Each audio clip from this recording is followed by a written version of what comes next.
ਨਿੱਕੂ ਬਹਿ ਜਾ ਥੱਲੇ ਆ ਪਾਣੀ ਆਏ ਵਿੱਚ ਘੁੱਟ ਕੇ ਰਹਿ ਗਿਆ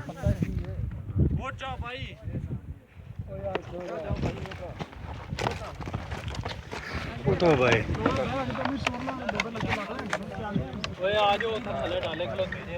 हाँ डाले खड़े हाँ जेड़ा पहाड़ क्रॉस कर उठो जी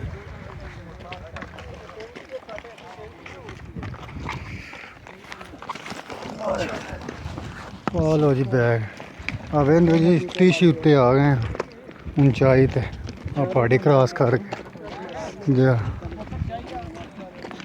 टोरगा तू बोतल आ गई बैठे सी हुण फिर थल्ले लान लगे लंघा गया वेंदे पे जा सारा पहाड़ी एरिया हुण थल्ले लान लगे वेखो की बनदा वेंदो जनता जा रही थल्ले बड़े खतरनाक राह से जा ते सोच के वेख के आ गया जी वेंदे पे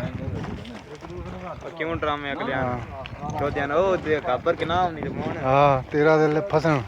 पूरी रात लग गई जनाब कल 6 बजे राती 8 बजे निकले जैसी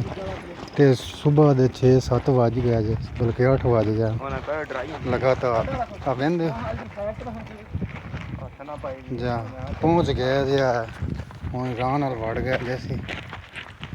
अगों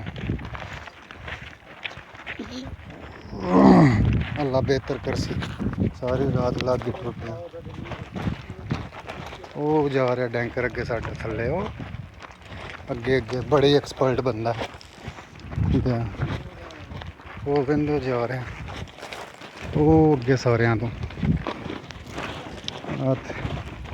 बड़ा खतरनाक रहा है जनाब मूवी भी बना रहे हैं तो एंटरटेनमेंट करने वास्ते ठीक है तो अपना भी ख्याल पैर रखना वेख तक पैर रखो ठीक है जी।